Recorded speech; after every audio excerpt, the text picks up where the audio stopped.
ಇದೆಲ್ಲದಕ್ಕಿಂತ ಹೆಚ್ಚಾಗಿ ಏನ್ರಿ ಒಬ್ಬ ಮುಖ್ಯಮಂತ್ರಿ ಸ್ಟೇಟ್ಮೆಂಟ್ ಮಾಡೋದು, ನಮಗೆ ಗೊತ್ತೇ ಇಲ್ಲ, ನಮಗೆ ಗೊತ್ತಿಲ್ಲದಂಗೆ ಸೈಟ್ ಮಾಡಿಬಿಟ್ಟಿದ್ದೀರ ಅಲ್ಲಿ. Am I right? ರಾಮ ಇವ್ರು ಬಾಮೈದಲ್ಲಿ ಹೋಗಿ ನೋಡಲೇ ಇಲ್ವೇ? ಇವ್ರ ಮನೆಯವ್ರು ಯಾರು ನೋಡಲೇ ಇಲ್ವಲ್ಲಿ? ಹಂಗಾರೆ ನೀವು ಆಬ್ಸೆಂಟಿ ಲ್ಯಾಂಡ್ ಲಾರ್ಡ್, ನೀವು ಅದು ಆಬ್ಸೆಂಟಿ ಲ್ಯಾಂಡ್ ಲಾರ್ಡ್ ಆಯಿತು ನೀವು ಅಲ್ಲಿಗೆ. According to land reforms act you are not eligible to get back that. ನಾನು ಕೂಡ ಲಾಯರ್ ಆಗಿ ಕೆಲಸ ಮಾಡಿದ್ರು. ಎಲ್ಲಿದ್ದಾರೆ ಆ ಥರ ಬಾಯಿ ಬಂದಾಗ ಮಾತಾಡ್ಕೊಂಡು ಹೋಗ್ತಾರೆ ಮುಖ್ಯಮಂತ್ರಿ.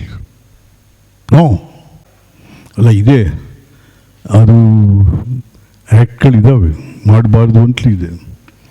ಯಾವುದು ಅದು the nature of the land. ಅವರು ಏನಾದರೂ ಸರ್ಕಾರದಿಂದ ಅವ್ರಿಗೆ ಕೊಟ್ಟಿದ್ರಿ, ಸರ್ಕಾರದ ಭೂಮಿಯನ್ನು ಅವ್ರಿಗೇನಾದರೂ ಅಲಾಟ್ ಮಾಡಿಕೊಟ್ಟಿದ್ರೆ ನೀವು ಪರ್ಚೇಸ್ ಮಾಡೋಂಗಿಲ್ಲ. ಅಲ್ಲಿ ಯಾವುದು ಕರೆಕ್ಟಾಗಿಲ್ಲ ರೀ. ಸುಮ್ಮನೆ ನಾವು ಮಾತಾಡ್ಕೋತಾ ಇದ್ದೀವಿ.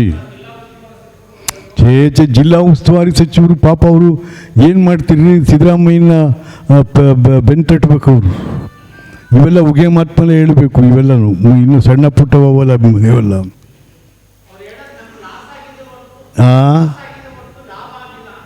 ಯಾರಿಗೆ ನೋ ಯಾರೀಗ ಮತ್ತು ಎಷ್ಟು ಜನ ಇದ್ದಾರೆ ಅಲ್ಲಿ? ಪರಿಹಾರ ಸಿಕ್ಕದೆ ಭೂಮಿ ಕಳ್ಕೊಂಡ್ರವ್ರು 8 ಜನ ಇದ್ದಾರೆ ಅಲ್ಲಿ. 8 ಜನ ಇದ್ದಾರೆ. ಸೈಟ್ಗೆ ಅರ್ಜಿ ಹಾಕಿರೋರೆ 90,000 ಜನ ಇದ್ದಾರೆ ಇಲ್ಲಿ.